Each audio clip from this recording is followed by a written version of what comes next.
ఒక రకంగా చెప్పాలంటే ఈ వారం రిలీజ్ అయిన 4 సినిమాల్లో ది బెస్ట్ అని చెప్పుకోవచ్చు. పూరి జగన్నాథ్ గారు ఈ సినిమాతో మీరు కంబ్యాక్ ఇచ్చేశారు. 100 కోట్లు అయితే పక్కా ఈ సినిమాకి. నేను ఓన్లీ తెలుగు వర్షన్ గురించి మాట్లాడుతున్నాను. ఈ cinema pan India wide release అవుతుంది, హిందీలో కూడా రిలీజ్ అవుతుంది. నేను దాని గురించి మాట్లాడట్లేదు, ఓన్లీ తెలుగు వర్షన్ గురించి మాట్లాడుతున్నాను. తెలుగు వర్షన్ ఈ సినిమా ఈ పూరి జగన్నాథ్ గారికి కంబ్యాక్ మూవీ అని చెప్పుకోవచ్చు. లైగర్ తర్వాత లైగర్తో పోలిస్తే ఈ సినిమా కంబ్యాక్ మూవీ అని చెప్పుకోవచ్చు. పూరి జగన్నాథ్ ఫ్యాన్స్కి ఈ సినిమా ఒక పండగ లాంటి సినిమా. అంటే లైగర్ సినిమా తర్వాత పూరి జగన్నాథ్ గారి ఫ్యాన్స్ ఒక రకంగా కంబ్యాక్ మూవీ అని చెప్పుకోవచ్చు. అలాగే స్కంద సినిమా తర్వాత రాంపోతినేని గారికి ఒక మంచి రిలీఫ్ అని చెప్పుకోవచ్చు ఈ సినిమాని. ఆ సినిమాతో పోలిస్తే ఈ సినిమా ది బెస్ట్ అని చెప్పుకోవచ్చు.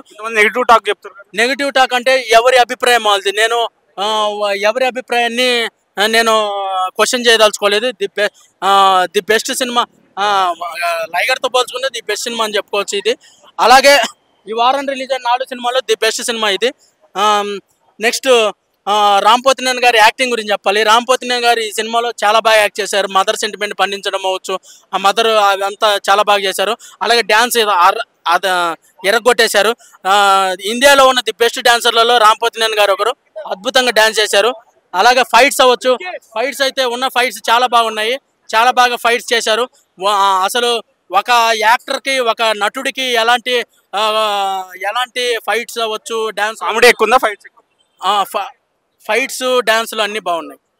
కామెడీ మీకేది నచ్చింది? నాకు డ్యాన్స్ నచ్చింది. నేను ఎప్పుడు డాన్సులను ఇష్టపడతాను. పూరి జగన్నాథ్ గారికి పూరి జగన్నాథ్ గారికి లైగర్తో పోలిస్తే ఇది కంబ్యాక్ అని చెప్పుకోవచ్చు definitely. Out of 5 A cinema చూసినా? ఏం సినిమా చూడాలన్నా సినిమాలు ఏమో అంతగానో బాగా అనిపిస్తలేవు, నార్మల్ గా ఉన్నాయి సినిమాలు. ఏ సినిమా? డబల్ స్మార్ట్ చూసిన సినిమా మామూలుగానే ఉంది, బాగుంది అనుకున్నా వచ్చినా కానీ అంతగానో వర్త్ కాలేదు. రామన్ ఎనర్జీ లెవెల్స్ కానీ సాంగ్స్ కానీ నేను అనుకున్నంత లేవు. సినిమా స్టోరీ కూడా కొద్దిగా ల్యాగ్ అనిపించింది. డిసప్పాయింట్ బాగానే చేసింది. లైగర్ సినిమాతో డిసప్పాయింట్ చేసిండు, ఈ సినిమా కూడా డిసప్పాయింట్ చేసిండు. కానీ ఏదో రాము అన్న కోసం అయితే సినిమా చూడాలి, అంతకు మించి అయితే ఏం లేదు భయ్యా. నాకైతే ఫుల్ ఎంజాయ్ చేసినట్టు సినిమా చూసి ఎంజాయ్ చేస్తే ఇట్లా ఎందుకుంటా భయ్యా. మామూలుగా రచ్చ చేయదు నువ్వు, ఆడ క్రౌడ్ ఉంది కాబట్టి కొద్దిగా ఉబ్బరింపు వల్ల అట్లా చెమటలు. కానీ కొద్దిగా చాలా డిసప్పాయింట్. స్టోరీ ఒకటి, కామెడీ అంత వర్త్ కాలేదు, మదర్ సెంటిమెంట్ అంతగానో ఏం లేదు. సాంగ్స్ అంటే సాంగ్స్ కూడా మళ్ళీ చూడాలనిపించేటట్టు ఏం లేవు. పూరి జగన్నాథ్ గారి డైరెక్షన్ అంటే అసలు ఆయన డైరెక్షన్ చేసిండా అన్నట్టు అనిపించింది. అట్లా ఉంది. ఇక మైనస్ అంటే ఏముంది భయ్యా, అంతే. 5 అని కాదు, చూడొచ్చు. రామన్న కోసం అన్న సినిమా చూడొచ్చు, అంత బాగుంటది. Thank you. రెడీ?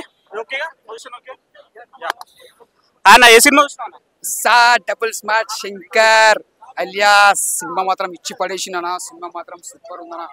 నిజంగా చెప్పండి, హరీష్ శంకర్ సారీ పూరి జగన్నాథ్ కంబ్యాక్ అని వచ్చిన. ఎందుకంటే చాలా డిసప్పాయింటెడ్ లైగర్ నుంచి. మళ్ళీ ఈ సినిమా నుంచి ఒక కొత్తగా తీసుకొచ్చిండు మన పూరి జగన్నాథ్ గారు. ఎందుకంటే చాలా కొత్త స్టైల్లో తెచ్చిండు. అంటే స్మార్ట్ శంకర్ ఫస్ట్లో మనం ఎంత ఎంజాయ్ చేసినామో, డబుల్ స్మార్ట్లో కూడా మనం ఎంత ఎంజాయ్ చేస్తాం. అంటే ఎక్కడ కూడా నీకు తగ్గకుండా ఒక డిఫరెంట్గా చూపించిండు. ఒక కొత్త లాంగ్వేజ్లో అంటే కొత్తగా పరిచయం చేపించిండు హీరోని కూడా, డిఫరెంట్గా చూపించిండు. సినిమాలో కామెడీ ఎట్లుంది?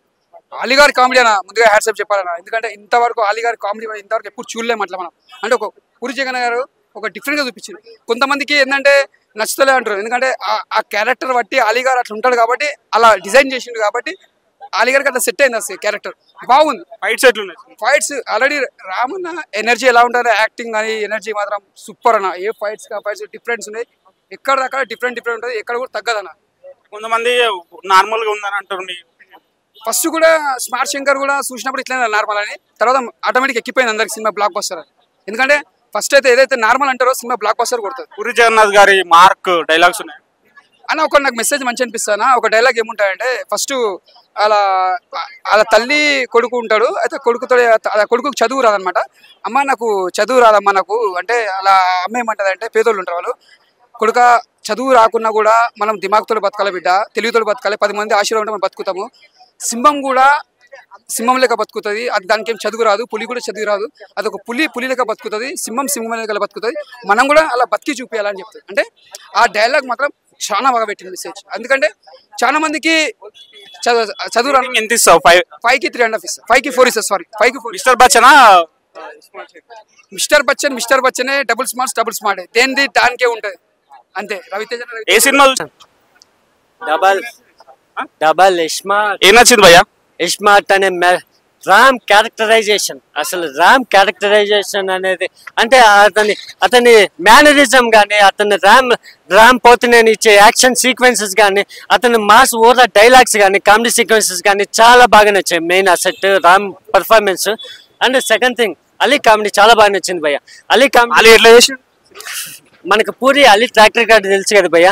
అంటే పూరి అలీ ట్రాక్ రికార్డ్ ఎలా ఉంటుంది అంటే, ఇప్పుడు ఒక ఈడియట్ల సినిమా చూస్తే ఇంతకన్నా మంచి ట్రాక్ రికార్డ్ రాదు అలీ పూరి కాంబినేషన్ అనుకుంటే అమ్మ నాన్న తమిళమ్మ ఇచ్చారు. అమ్మ నాన్న తమిళ మళ్ళీ నెక్స్ట్ సినిమా అంటే ఒకదాని మించి ఒకదాని తర్వాత ఒకసారిగా డమాల్ మని మనకి అలీ కనపడడం మానేసారు. అంటే అదృష్టమయ్యారు. అలాంటి అలీని మళ్ళీ కంబ్యాక్ మూవీ అనుకోవచ్చు భయ్య. చాలా బాగా పర్ఫార్మెన్స్ అయితే ఇరగదీశారు. అతను ఇచ్చే ఎక్స్ప్రెషన్స్ అంటే ఒక పోకో క్యారెక్టర్ అనేది అంటే చిన్నపిల్లలు బాగా ఎంజాయ్ చేసే క్యారెక్టర్ ఇచ్చాడు. అతని క్యారెక్టర్ అంటే ఒక అమెజాన్ ఫారెస్ట్ లో ఉన్న కోతిని మన సినిమాలో మెయిన్ మదర్ సెంటిమెంట్ భయ్య. ఫస్ట్ మెయిన్ చెప్పుకోవాల్సిన mother sentiment and songs and fights. Sanjay Dutt performance cinema ఇష్టమైంది భయ్య. డబల్ దిమాకా blockbuster. Pan India cinema ఇది. డబల్ దిమాకా బ్లాక్ బస్టర్. అవుట్ ఆఫ్ 5 3 ఇచ్చే పర్ఫెక్ట్ క్లీన్ ఎంటర్టైనర్ భయ్య. మాస్. Thank you. ఇక మనం బచ్చను అలాగే ర్యాపో చూసుకుంటే బచ్చను ఆల్రెడీ హిందీలో చూసినాం కాబట్టి ఎంటర్టైన్మెంట్ పరంగా అది ఓకే. ఇక ర్యాపో చూసుకుంటే గల్లీ పొరుడు ఢిల్లీ దాకా గల్లీలో ఉన్న పొరుడు డైలాగ్ కొడితే ఏ రేంజ్ లో ఉంటుందో ఆ రేంజ్ లో అదిరిపోయింది. ర్యాపో మాత్రం మాస్ డైలాగ్ కొట్టి రచ్చ చేసేది. పూరి పడిపోయాడు లైకర్ తర్వాత పండుకున్నాడు అనే పండుకోలేదురా, మసాలా పూరి తయారు చేసుకొని వచ్చాడు విత్ చార్మిక్ కవర్ తో ప్రొడ్యూసర్ గా ర్యాపోని పెట్టి దించి పడేశాడు. నీ అమ్మరే నాకు తెలియకుండా ఆ సినిమా తీస్తారా అనే డైలాగులు అయితే అద్భుతంగా ఉన్నాయి. యాసలో ఎర్రగా తీసిండు భయ్య. మస్తు మూవీలు పట్టి అసలు ఈ 15 ఆగస్టుకు వరుసగా 3-4 సెలవులు ఉన్నాయి. మధ్యాహ్నం కూడా లీవ్ రాకపోతే పొరగాలకు జ్వరం వస్తుందంట. ట్రోల్స్ కూడా వస్తున్నాయి. అద్దరిపోయి నిజంగా ఆ డైలాగులకు తగ్గట్టు ఆ సినిమాలకు తగ్గట్టు వాళ్ళు వేసుకున్న ఒక డైలాగ్ ఒకరోజు పండగ ఒకరోజు అది ఒకరోజు నాకు జ్వరం వస్తుంది సెలవు అని చెప్పేసి నిజంగా ఈ వరుసగా 4-5 రోజులు సెలవు తీసుకోండి, రచ్చ తీసుకోండి, సినిమా థియేటర్లో కూర్చోండి. స్మార్ట్ బెటరా బచ్చన్ స్మార్ట్ అయితే ఓకే భయ్య. నాకు